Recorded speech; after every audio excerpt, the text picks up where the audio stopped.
할렐루야, 반갑습니다. 오늘은 대림절 첫 번째 주일입니다. 이 시간 하나님께 경건한 마음으로 예배 드리도록 하겠습니다.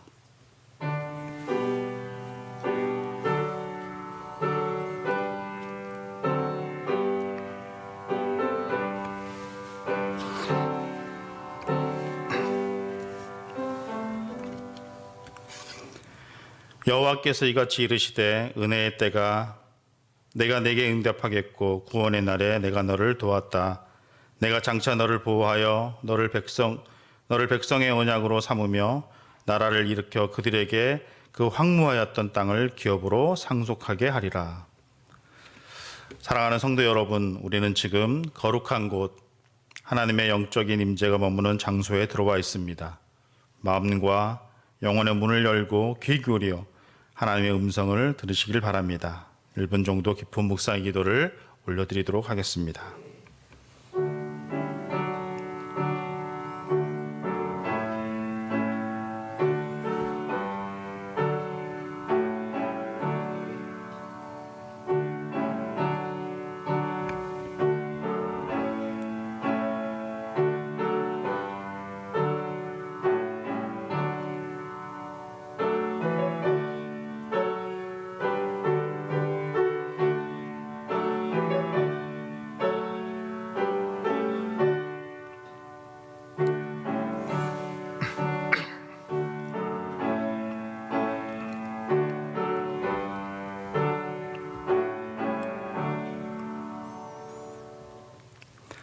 소망을 잃은 죄인들에게 믿음과 구원의 참길을 열어주신 아버지 하나님, 저희 모두의 죄를 죄속하기 위해서 이 땅에 강림하실 예수 그리스도를 대망하는 대림절 첫 주를 은혜 가운데 맞이하게 하심을 감사드립니다.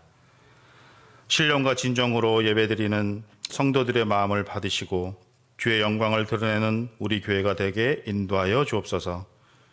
오늘도 말씀을 통해서 치유와 기쁨과 문제 해결을 감동이 보이게 하게 하시며 하늘의 신령한 기쁨과 땅의 기름진 축복을 맛보게 하옵소서. 예수님의 이름으로 기원하옵나이다. 아멘. 다 같이 일어나셔서 찬송가 9장 찬양하도록 하겠습니다.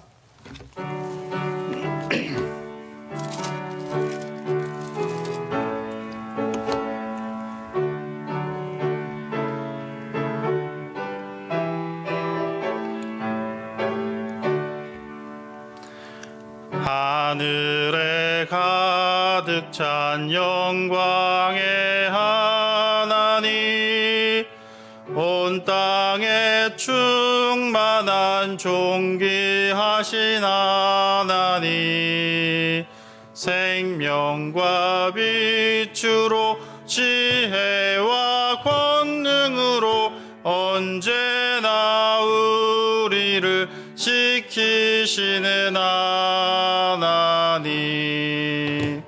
성부와 성자와 성령 삼위의 하나님, 우리 예배를 받아주시옵소서.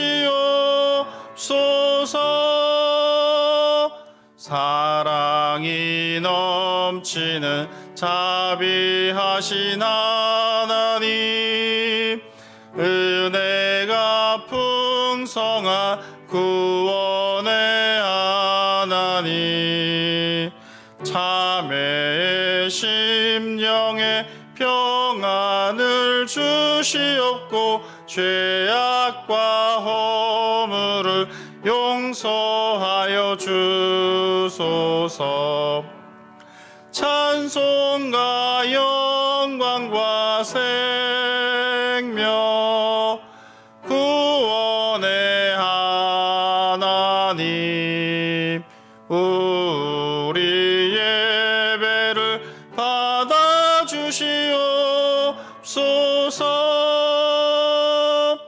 연약한 심령을 굳게 세워주시고 우둔한 마음을 지혜롭게 하시고 주의 뜻 받들어 참되게 살아가며 주 말씀 따라서 용감하게 하소서. 권능과 지혜와 사랑 은혜의 하나님, 우리 예배를 받아주시옵소서.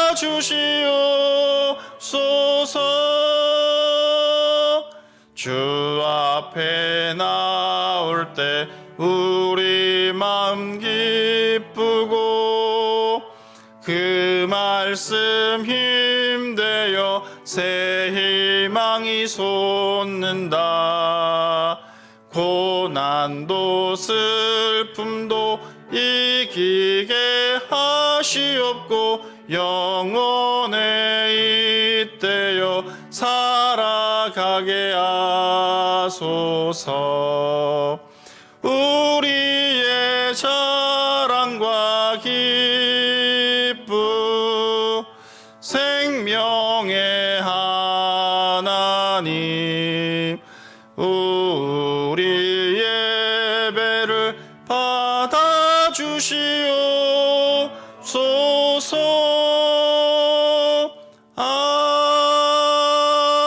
아멘. 아멘. 서신 채로 머리 숙여 감사와 참회 기도를 드리겠습니다. 우리의 모든 죄를 용서하시는 아버지 하나님, 지난 한 주간의 삶 가운데 함께 해주시고 복과 평안과 건강을 주셔서 감사드립니다. 지난 한 주간의 허물을 자복하오니 우리의 죄를 십자가의 보혈로 씻겨 주옵소서. 말씀의 거울에 우리를 비추어 보니 거짓된 삶이 보입니다.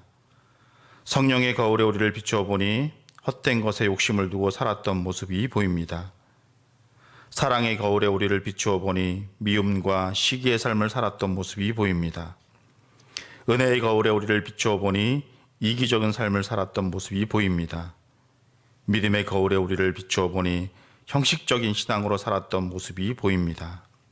주여, 세상에서 빛과 소금으로 거룩한 그리스도인으로 살지 못했던 저희들의 죄를 십자가의 보혈로 씻겨주시고 우리의 마음과 영혼을 새롭게 하여 주옵소서. 성령의 능력으로 거듭남의 역사가 삶 가운데 나타나게 하여 주옵소서. 지금은 하나님과 나만이 아는 은밀한 죄를 생각하며 우리 구주 예수 그리스도의 이름으로 묵묵히 참회의 기도를 계속하여 드립니다. 아멘.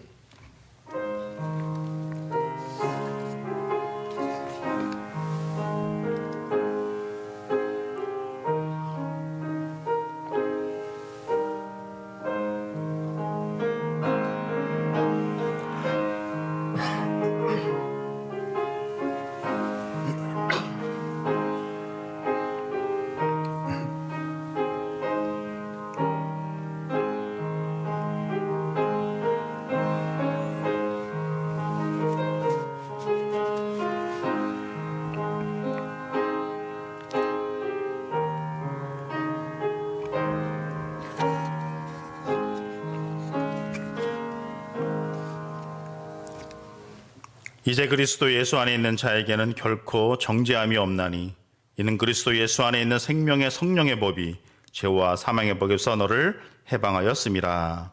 아멘. 우리 자리에 앉으셔서 교독문 115번입니다. 115번 구주강님 1번 교독하도록 하겠습니다. 성문으로 나아가라 나아가라 백성이 올 길을 닦으라.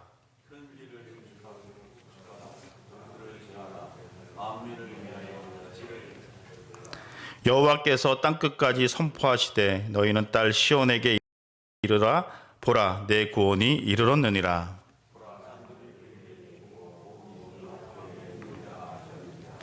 사람들이 너를 일컬어 거룩한 백성이라 여호와께서 구속하신 자라 하겠고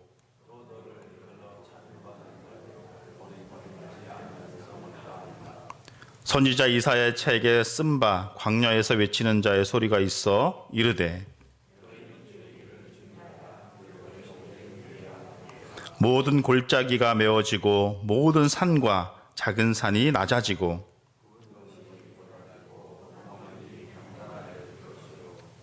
모든 육체가 하나님의 구원하심을 보리라 함과 같으니라.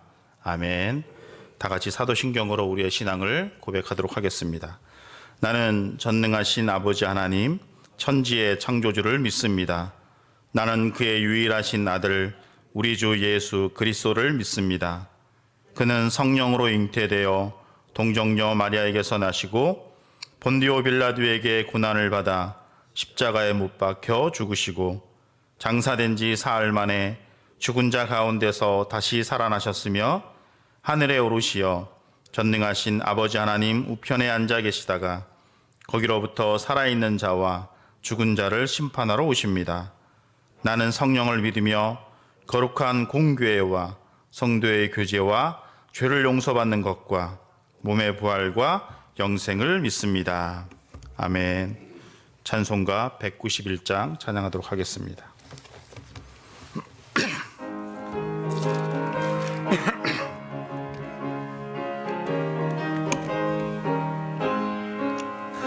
내가 매일 기쁘게 순례의 길을 행함은 주의 팔이 나를 안보함이요 내가 주의 큰 복을 받는 참된 비결은 주의 영이 함께함이라. 성령이 계시네 할렐루야 함께하시네. 좁은 길을 걸으며 밤낮 기뻐하는 것 주의 영이 함께함이라.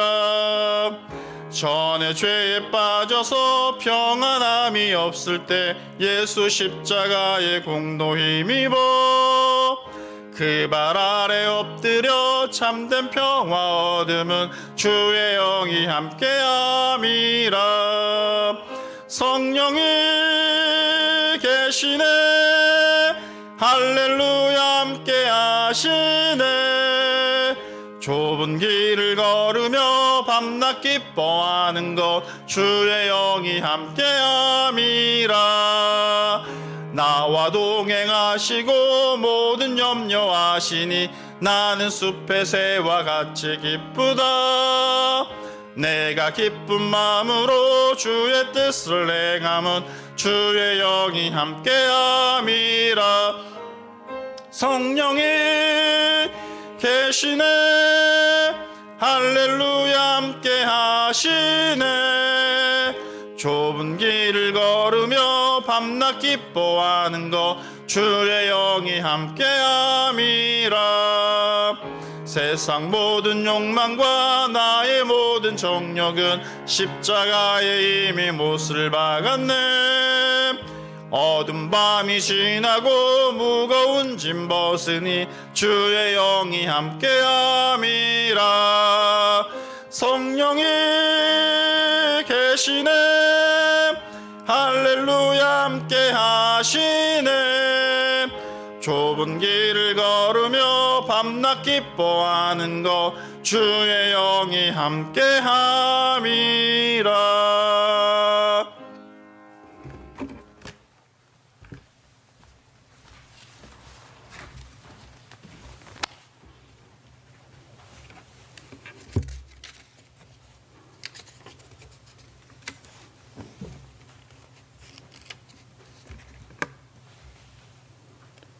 복의 근원이 되시고 소망이 되시는 하나님 아버지, 11월의 마지막 주일 아침 주님의 성전에 모여 정성과 마음을 다하여 하나님 아버지께 찬양과 기도로 감사의 예배를 드리오니 기쁨으로 받아 주시옵소서.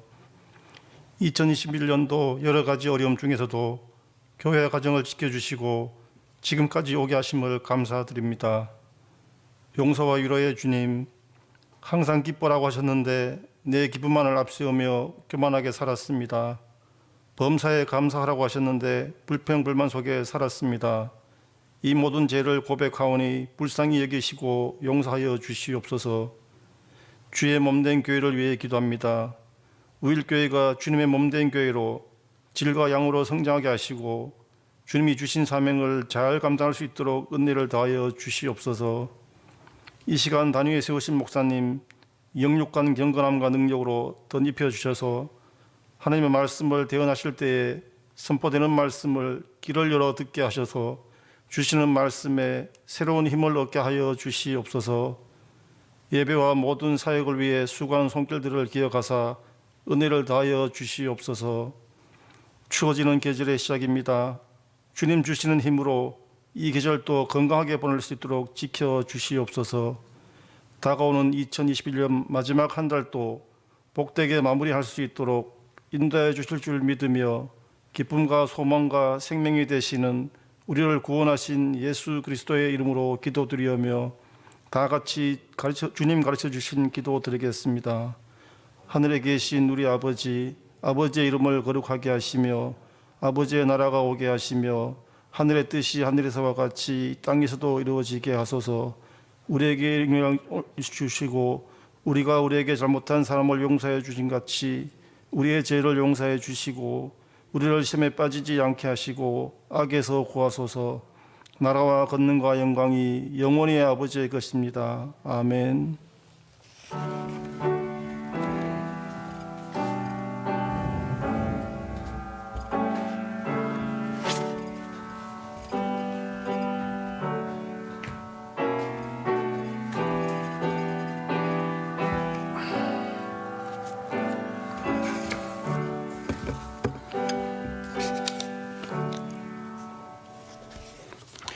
오늘 우리에게 주신 하나님의 말씀은 사도행전 2장 43절부터 47절까지입니다. 사도행전 2장 43절부터 47절까지 하나님 말씀 봉독합니다. 말씀에 경청하십시오. 사람마다 두려워하는데 사도들로 말미암아 기사와 표적이 많이 나타나니 믿는 사람이 다 함께 있어 모든 물건을 서로 통용하고 또 재산과 소유를 받아 각 사람의 필요를 따라 나눠주며 날마다 마음을 같이하여 성전에 모이기를 힘쓰고 집에서 떡을 떼며 기쁨과 순전한 마음으로 음식을 먹고 하나님을 찬미하며 또 온 백성에게 칭송을 받으니 주께서 구원받은 사람을 날마다 더하게 하시니라. 아멘. 이 말씀이 우리 교회 안에 이루어질 줄 믿습니다. 지난주에 성공보다는 성장이 더 중요하다라는 말씀을 나누었습니다. 성장의 장벽을 무너뜨려야 하고요. 또한 성장에는 목표보다는 방향이 중요하고 성장에는 완벽함이 없이 지속적으로 성장해야 된다라는 말씀을 나눴어요. 이 말씀을 나누면서 책을 한 권 인용을 했었는데 철학하는 50대는 미래가 두렵지 않다라는 책에 이런 말이 나옵니다. 인간의 노동을 가치로 본다면 임금은 노동한 사람의 존재 가치인 셈이다. 따라서 노동자의 존재 가치는 돈 버는데 얼마나 쓸모가 있느냐로 판가름 난다.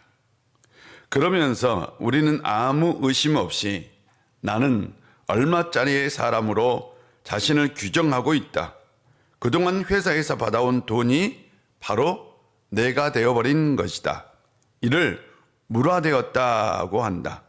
물화는 나를 어떤 물건으로 설명하고 거기에서부터 생각을 시작하는 습관이다. 라고 이 책을 인용했어요.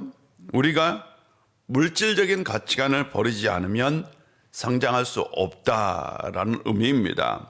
물화는 우리의 삶을 망치는 아주 해로운 것입니다. 그래서 우리는 물화의 삶에서 벗어나야 합니다. 사랑하는 성도 여러분, 여러분은 어디에서 인생의 의미를 찾고 있습니까? 지난 월요일에 총회에서 주최하는 목회 세미나가 있었어요. 여러 강의 중에 저에게 감동을 주고 또한 충격을 주었던 강의는 서울여자대학교 교수님이었던 박진규 교수님의 다른 세상을 상상케 하는 교회라는 강의였습니다. 이 강의는 세상이 교회를 어떻게 바라보는지에 대한 강의였습니다. 저는 지금까지 교회가 세상을 어떻게 바라볼 것인가에 대한 초점을 가지고 목회를 했었어요. 그런데 교수님 강의는 세상이 교회를 어떻게 바라보고 있는지에 대한 관점을 가지고 목회 패러다임을 바꿔야 된다라는 것이었습니다. 지금까지 교회는 그냥 세상에 복음을 전하고 진리의 말씀을 전하고 구원의 교리를 전하면 된다라고 생각을 한 거죠. 그런데 그게 아니었던 거죠. 저를 더 충격에 빠뜨리는 건 목사님들의 모습이었습니다. 한 350명 정도 참석을 했었는데요. 서울 지역에 노예가 좀 많아요. 그런데 이 노예에서 노예를 대표하는 노예 임원들과 유영장들이 참석한 이 세미나였어요. 그래서 노예를 대표할 수 있는 사람들이 참석한 거죠. 저는 강의를 일부러 이성 장로님 정도 되는 앞자리에서 들었어요. 그리고 나서 목사님들이 강의를 어떻게 됐나 보려고요. 이 강의 시간에 뒤를 한번 돌아보고요. 옆 사람도 한번 봤어요.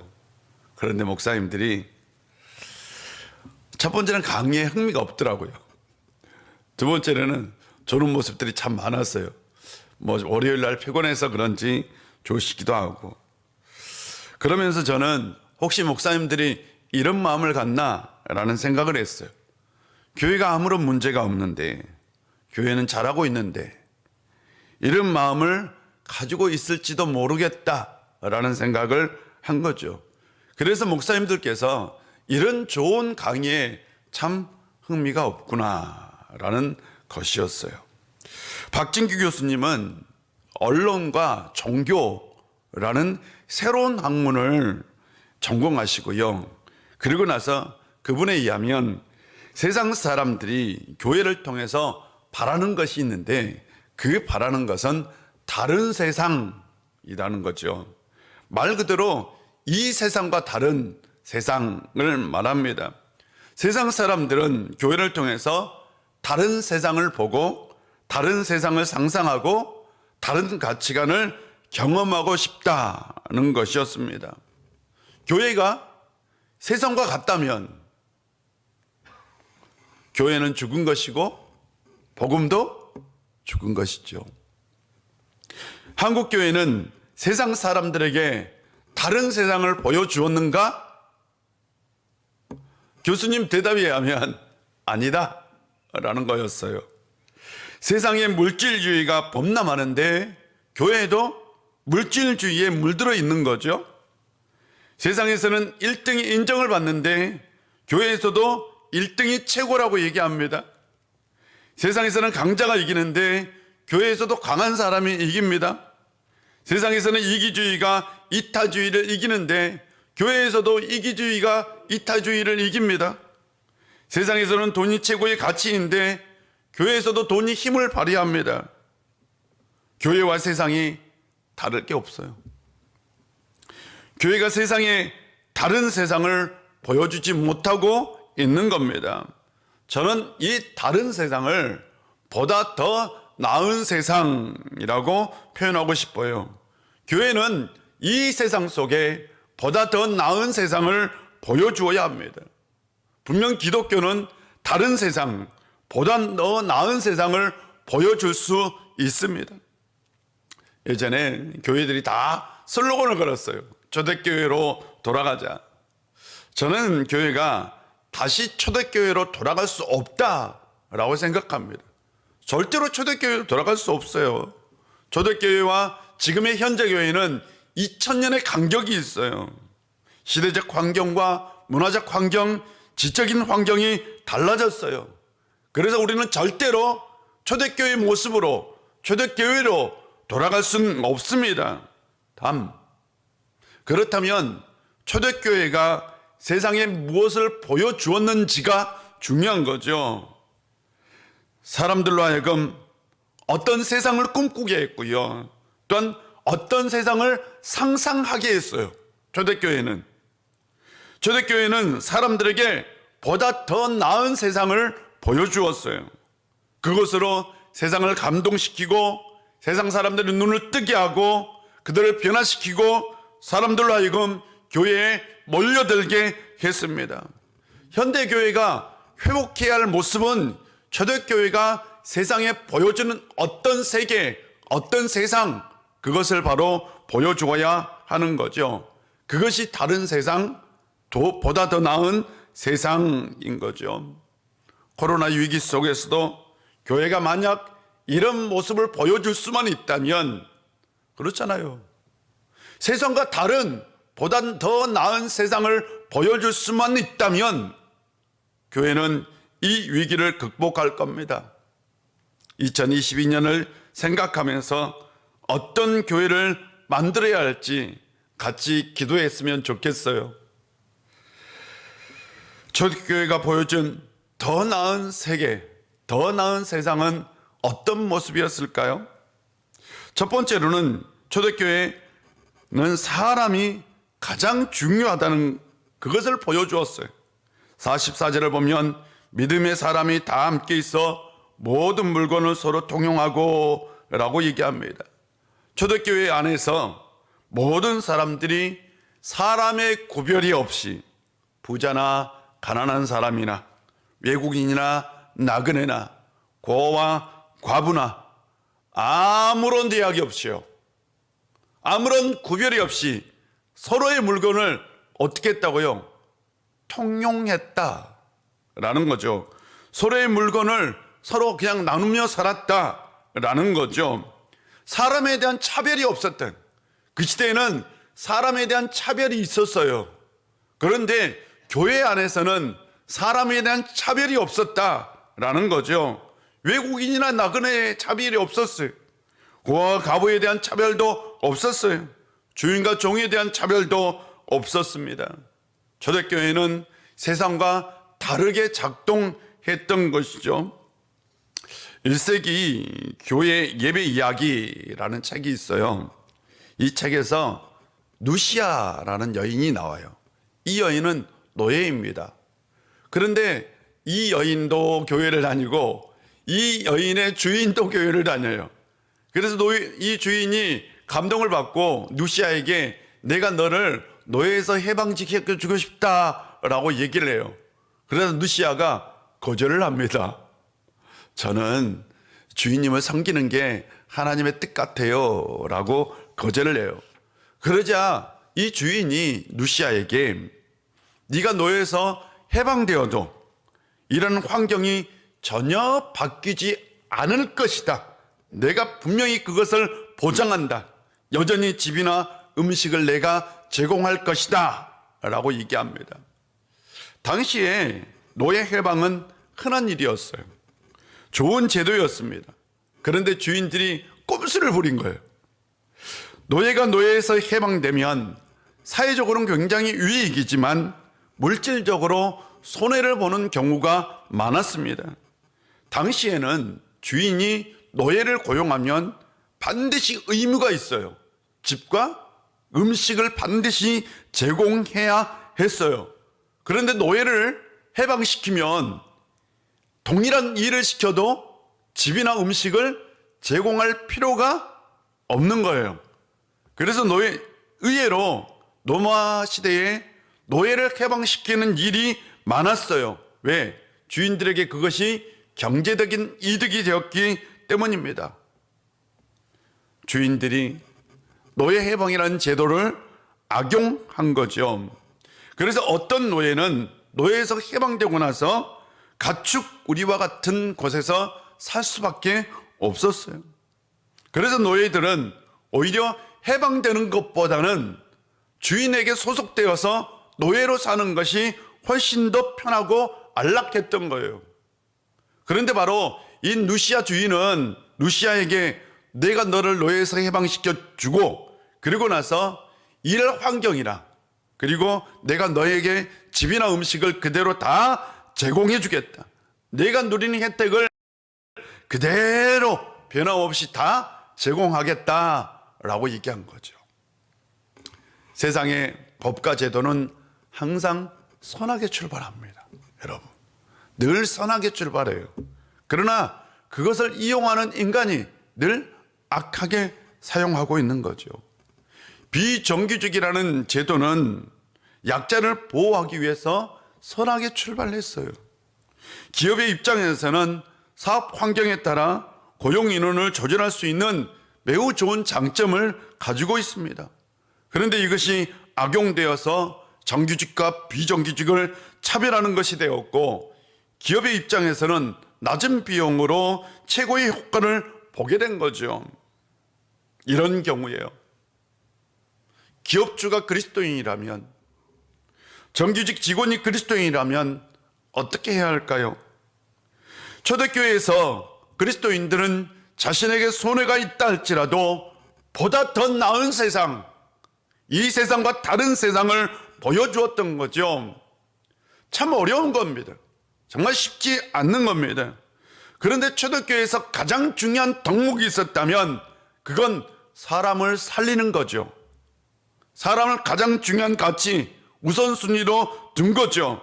사람을 가장 우선순위로 두었기 때문에 당연히 사람에 대한 차별이 없었어요. 신부제도 안에서 사회가 차별이 있는 세상 속에서 사람을 차별하지 않았다는 거죠. 우리가 사는 세상은 민주화가 이루어졌어요. 그런데 여전히 사람에 대한 차별이 있습니다. 이런 세상 속에서 교회는 어떤 모습을 보여줘야 할까요? 교회는 여전히 사람이 더 중요하다라는 것을 보여주어야 합니다. 교회는 사람을 살리는 곳이 되어야 합니다. 오늘 2022년을 준비하는 정책 당회가 있어요. 우리 교회가 이런 세계관, 이런 가치관을 가지고 내년 계획을 세웠으면 좋겠습니다. 그렇게 꼭 기도해 주시기를 부탁드립니다. 두 번째로 초대교회는 소유의 가치관을 넘어섰던 교회입니다. 45절을 보면 또 재산과 소유를 팔아 각 사람의 필요를 따라 나눠주며 라고 얘기합니다. 초대교회 교인 중에 부자들이 자신의 재산을 팔아서 그것을 돈으로 사도들의 발 앞에 두었고 사도들은 그 돈을 어떻게 해요? 사람들에게 나눠줬다라는 거죠. 인류 문명이 시작되면서 사람들에게 생겨난 게 있었는데 그게 바로 소유에 대한 집착입니다. 교회가 태동할 당시에 2000년 전에 내 것으로 만들어야 된다는 소유의 집착과 소유의 가치관이 이미 세계를 지배하고 있었습니다. 로마 사회의 가장 큰 특징이요, 여러분, 화폐와 도로입니다. 세계의 모든 도로를 로마를 향하게 했어요. 그래서 이런 말이 있잖아요. 모든 길은 어디로 통한다? 로마로 통한다. 이게 로마가 세계 모든 길을 다 로마로 집중시켰어요. 이 말은 로마 중심의 물류 시스템을 로마가 구축한 거예요. 또한 로마는 화폐를 발행해서 자신들이 지배하는 모든 제국에서 다 이 화폐를 사용하게 했어요. 세계의 경제를 하나의 시스템으로 묶어버린 거예요. 세계를 하나의 경제권으로 통일시킨 겁니다. 여러분, 이게 대단한 거예요. 화폐 통일은 사람들의 생각과 가치관을 완전히 바꿔놨어요.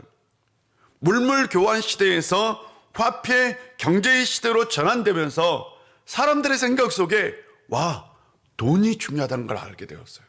왜요? 이제는 돈으로 자본을 축적할 수 있었기, 더 쉽게 자본을 축적할 수 있었기 때문입니다. 그래서 로마 시대에 신흥 부자들이 많이 생겨났어요. 이것이 바로 화폐 제도의 발달 때문입니다. 즉 시대적 환경이 이전보다 더 소유에 집착하는 시대로 만들었다라는 거죠. 그런데 기독교인들은 자신들의 재산을 팔아서 돈을 바꾸어 그것을 사도들의 발 앞에 내놓은 거죠. 세상 사람들은 여전히 소유에 집착하며 야 이것은 내 것이라 된다, 돈이 최고다, 화폐가 최고다 라는 물질주의 가치관으로 살고 있는데 기독교인들은 소유의 집착도 버리고 물질주의의 가치관도 넘어서 버린 거죠. 대단한 거죠.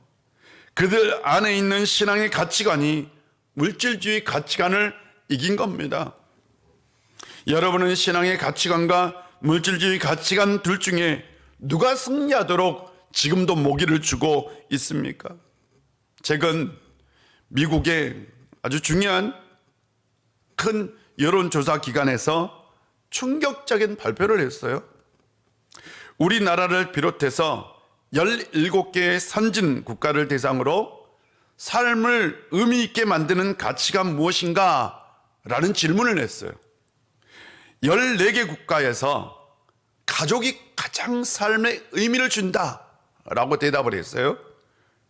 그리고 다음이 직업, 그 다음에 다음이 물질적 풍요였어요. 물질적 풍요는 세 번째였어요. 스페인에서는 건강이 우선이었고 대만에서는 사회가 우선이었어요. 그런데 조사 대상국 중에서 딱 한 나라가 물질적 풍요를 가장 중요한 삶의 가치로 두었어요. 딱 한 나라가요. 어느 나라일까요? 놀랍게도 우리나라입니다.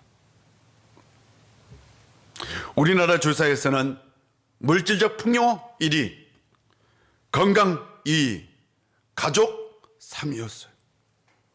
가족보다 돈이 우선이었어요. 여러분 놀랍지 않습니까? 가족이 더 우선일 것 같은데 세계 모든 나라가 다 가족이 우선이에요. 그런데 우리나라는 물질적 풍요가 1위였고 가족은 세 번째였어요. 종교를 삶의 가장 의미로 답한 나라는 미국이었어요. 15%가 답을 했어요. 15%가. 우리나라에서는 1%가 답했어요.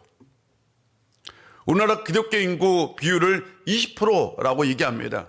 그럼 100명 중에 20명입니다. 그런데 100명 중에 1명만이 신앙, 곧 종교가 삶의 의미를 부여한다라고 대답한다는 것은 우리나라 기독교인 중에서 20명의 기독교인 중에서 삶의 의미를 신앙으로 꼽는 사람이 한 명도 안 된다는 거예요. 종교인들 중에서 조사를 했으니까 한 명도 안 되는 거예요, 여러분. 참 슬픈 일이죠. 세상 사람들은 가족보다 물질적 풍요에 삶의 의미를 부여하고 신앙인들은 신앙보다 물질적 풍요에 삶의 의미를 부여하고 있는 거죠. 지금 우리 사회는 물질 만능주의가 깊게 자리를 잡고 있어서 가족의 가치보다는 돈의 가치가 더 중요한 사회가 되어버렸다는 것을 보여주고 있습니다. 참 슬퍼요. 나라 전체가 물질주의 늪에 빠져 있는 겁니다. 물질주의는 정신적 가치보다 돈과 같은 물질적 가치가 더 중요하다는 것이죠. 물질 만능주의는 돈을 가장 소중한 것으로 여기고 지나치게 돈에 집착하는 사고 방식을 말합니다. 자본주의 사회에서 생계수단은 돈입니다. 여러분, 저는 부정하지 않아요. 여러분에게 돈이 꼭 필요하고 또한 잘 살았으면 좋겠어요. 그러나 지나치게 돈을 숭배하거나 돈의 지배를 받는 현상이 나타날 수 있다는 거죠. 이것을 사회학자들은 천민 자본주의 사회라고 얘기합니다. 사회학자들은 우리나라가 다른 나라에 비해 물질 만능주의가 높은 편이다 라고 얘기합니다. 이것이 우리의 현실이라고. 우리는 한국 전쟁 이후 극심한 가난에 시달리면서 이 가난에서 해방되는 것을 꿈꾸었어요. 너무 가난했기에 물질적 풍요가 이루어지면 모든 문제가 해결될 것이라고 기대했어요. 그래서 물질적 풍요만이 행복을 보장해 줄 것이라고 생각하고 모든 것을 희생하면서 그것을 향해 달렸어요. 개인도 사회도 국가도 그것을 향해 달렸습니다. 모든 사회 시스템이 물질적 풍요에 맞춰져 있었고 다른 것들은 배제되거나 우선순위에서 밀렸습니다. 경제 발전 앞에서 도덕적 이상, 정의로운 법 집행, 온전한 공동체 의식, 사회적 유신은 설 자리를 잃게 되었습니다. 교회도 마찬가지죠. 오로지 복이 복음이고 복음이 복이고 복음이 물질이고 물질이 복음이 된 거였어요. 잘 믿으면 복을 받는다라고 교회들은 외쳤습니다. 그리고 우리는 마침내 물질적인 풍요를 이루었어요. 세계 역사 속에서 이렇게 빨리 물질적 풍요, 경제 성장을 이룬 나라가 없습니다. 참 대단한 거죠. 자부심도 가질만 합니다. 세계에 나가보면 이렇게 풍요롭게 사는 나라도 많지 않습니다. 맞죠? 그렇지 않나요? 그런데요, 뭔가 이상해요. 뭔가 잘못됐다는 것을 비로소 느껴요. 자살률은 더욱더 증가하고요. 사람들의 불안은 더욱더 높아졌어요. 행복할 거라고 생각했는데 불행이 더 깊어졌어요. 소득의 불평등은 심화되고 사회의 양극화도 더욱더 늘어났습니다. 부를 사람들이 독점하기 시작했고요. 부의 대물림이 이루어집니다. 그래서 가난한 사람은 더 이상 부자가 될 수 없는 시스템으로 바뀌었어요. 뭔가 잘못되어 있어요. 뭔가 불편함을 느껴요. 물질적 풍요에 행복이 있을 것이라고, 삶의 의미가 있을 것이라고, 인생의 목적이 있을 것이라고 달리고 또 달렸어요.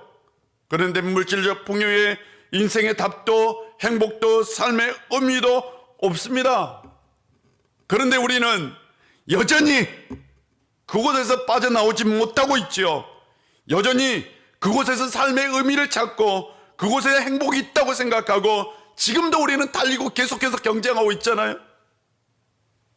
왜냐하면 더 나은 세상을 본 적이 없어요. 국가도 교회도 더 나은 세계를 보여준 적이 없어요. 그곳에서 우리는 나만 불행한 것 같아요.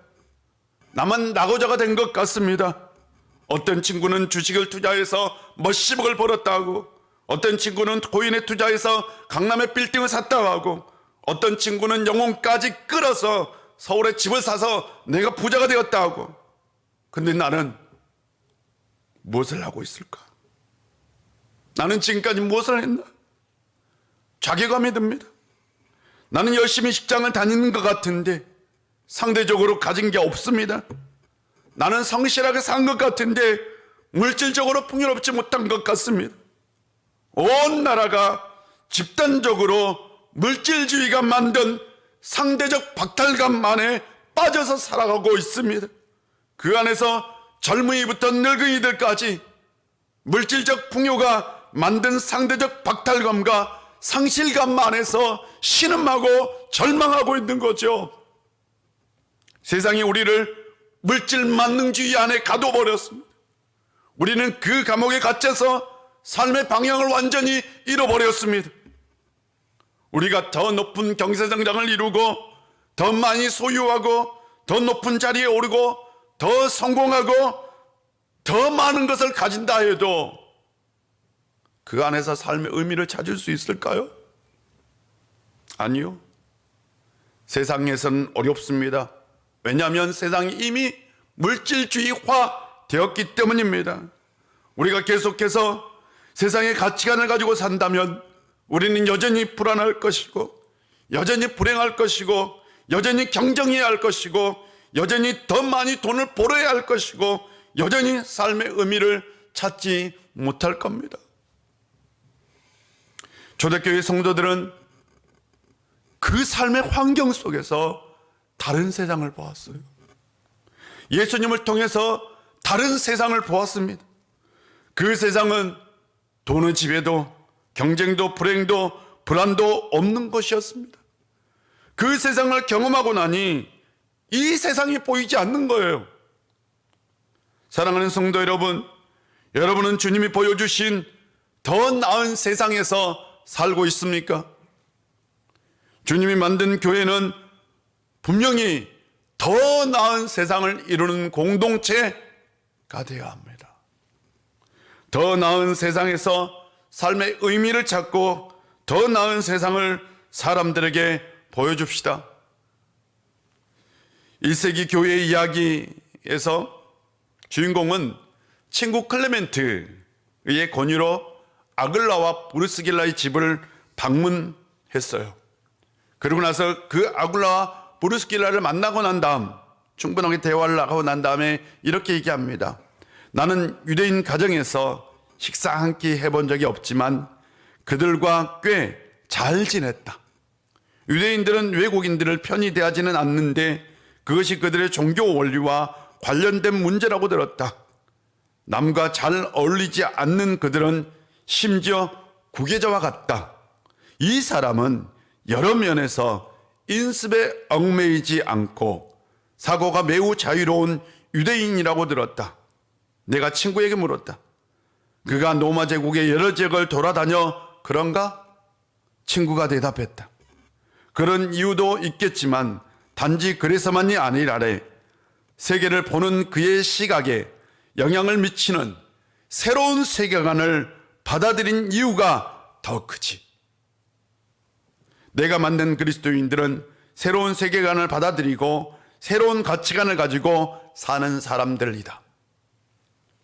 초대교회 성도들은 세상 사람들과 다른 세계관, 다른 가치관을 가지고 살았던 사람들입니다. 그들에게 중요한 것은 물질적 가치관이 아니라 영적인 가치관이었어요.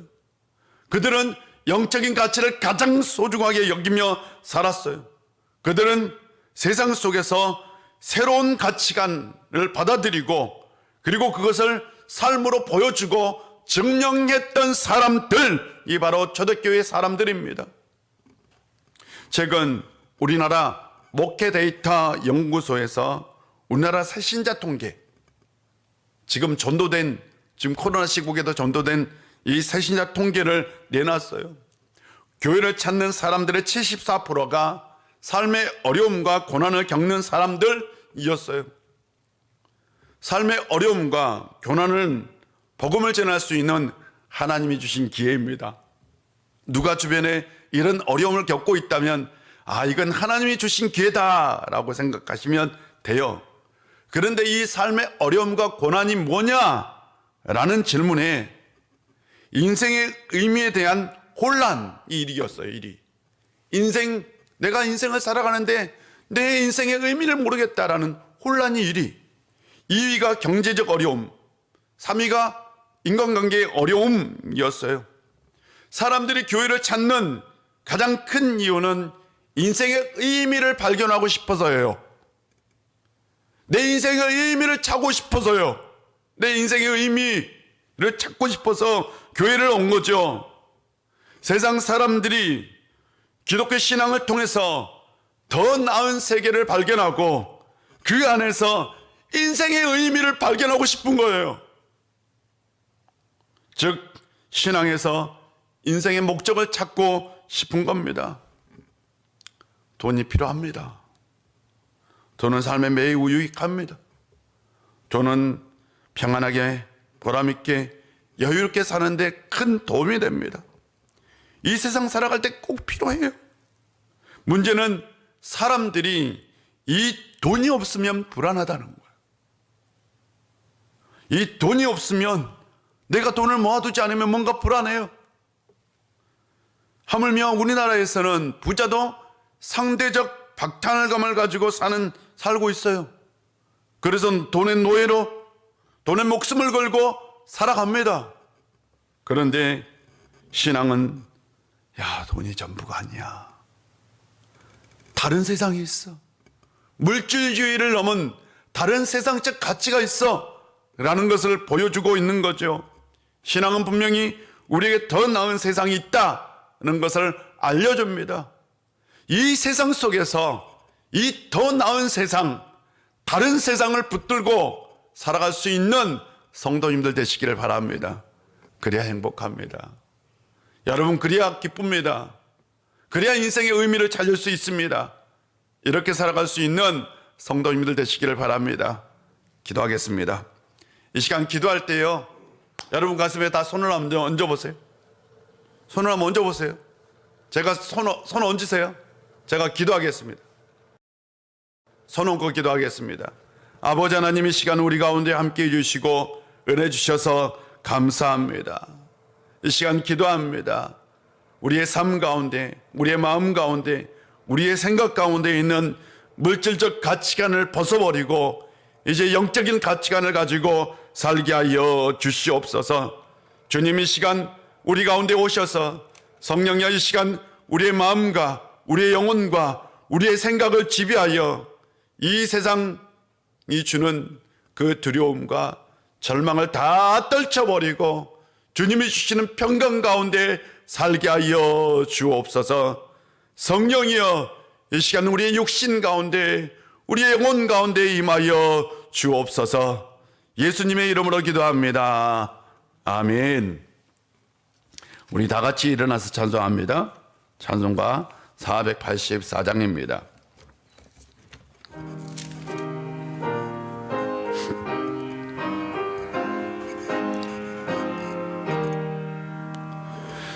내 맘에 주여 소망되소서.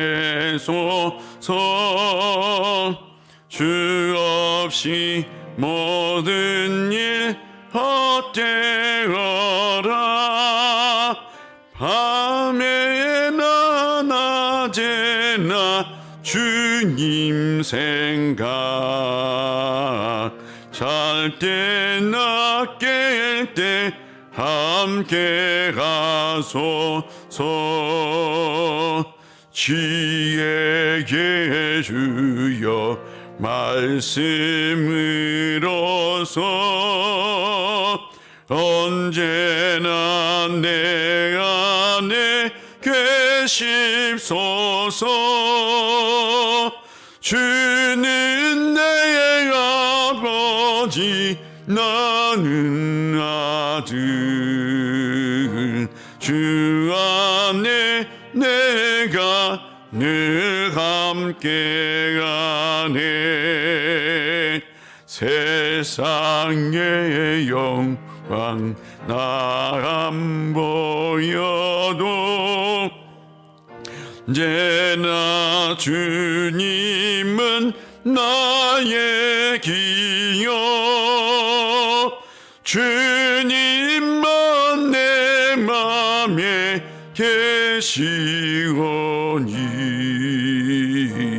영원한 주님 참 귀하셔라. 영원한 주님 내 승리의 주, 하늘에 주옵소서. 어떠한 고난이 닥쳐와도 만유의 주여 소망되소서.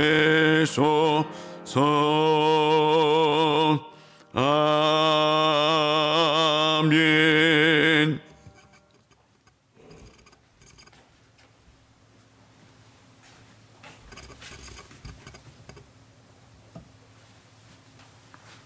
기도하겠습니다. 아버지 하나님, 참 감사합니다.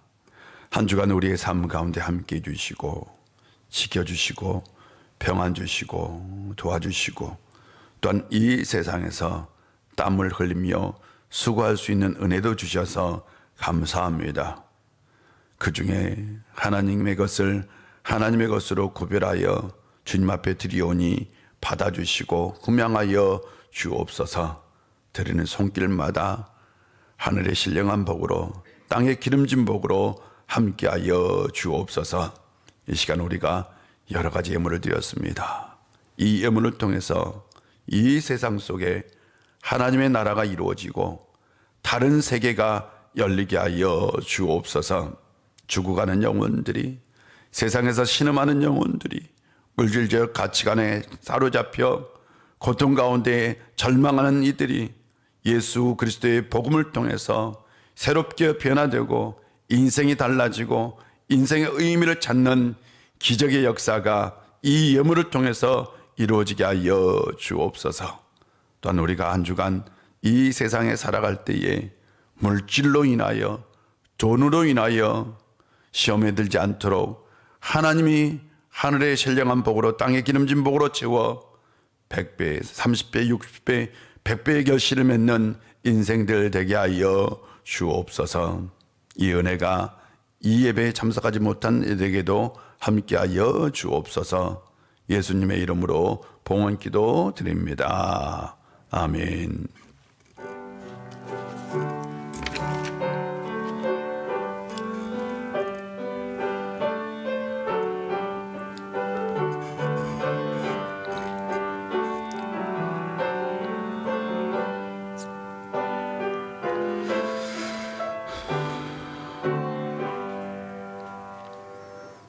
자리에 앉아주시고요. 교육 소식을 전해드리겠습니다. 우리가 지금 기도해야 될 때이고 또한 같이 기도했으면 좋겠어요. 새벽에 나와서 또한 수요예배 때 나와서 꼭 같이 기도했으면 좋겠습니다. 어제 구역예배를 드리는데 어떤 권사님께서 자빠져도 기도하고, 맞죠? 잘 때도 기도하고 무조건 기도해야 된대요. 지금 기도해야 될 때라고 생각하고 꼭 기도했으면 좋겠고, 오늘 3부 예배 후 정책당회가 있어요. 2020년 목회사역을 결정하는 중요한 회의입니다. 위에서 꼭 기도해 주시고 다음 주에 재직회 있겠고요. 그리고 우리 구역 예배 요즘 교회에서 드리고 있는데 들으신 분들은 참 좋다라고 얘기를 해요. 맞죠? 그래서 우리 구역장님들 중에 목사님 꼭 드려야 돼요 라는 분들도 있는 것 같은데요. 교회에서 같이 꼭 구역 예배 드렸으면 좋겠습니다. 화, 수, 목, 금 어느 시간이든 가능합니다. 여러분 저녁에도 가능하고요. 토요일 날도 가능하니까 꼭 얘기해 주셨으면 좋겠어요. 나머지 광고는 주부를 참고해 주시고 우리 다 같이 일어나셔서 우리는 오직 예수 오직 믿음으로 살아야 합니다. 나는 오직 예수 오직 믿음으로 살겠습니다. 우리는 오직 예수 오직 믿음으로 살아야 합니다. 나는 오직 예수 오직 믿음으로 살겠습니다. 아멘.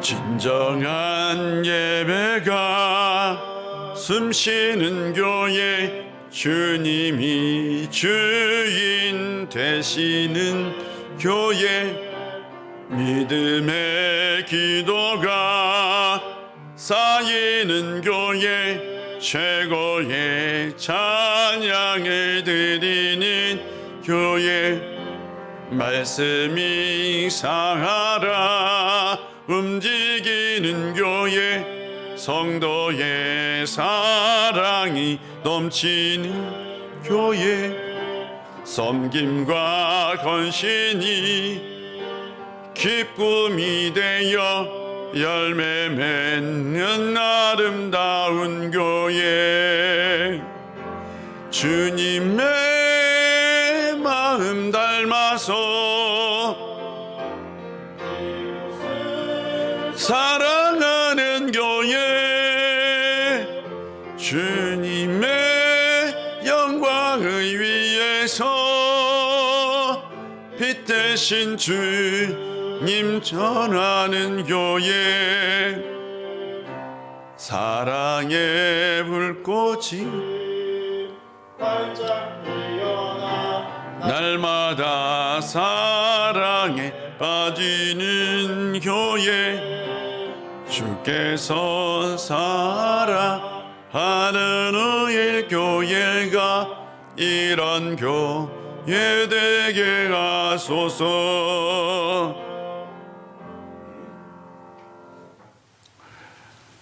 이 세상에 오셔서 우리를 위하여 십자가에서 죽으시고 우리에게 다른 세상, 새로운 가치관, 영적인 가치관을 심어주신 우리 구주 예수 그리스도의 놀라우신 은혜와 우리 아버지 하나님의 크신 사랑과 성령 충만한 역사가 물질적 가치관을 벗어버리고 영적인 가치관을 잊고 이 세상 속에서 인생의 의미, 삶의 의미를 발견하며 살아가기를 원하는 우리 우일의 모든 권속들과 그들의 삶의 터전과 과정과 이 나라와 이 민족 위에 이제부터 영원히 함께 하시기를 간절히 축원하옵나이다. 아멘.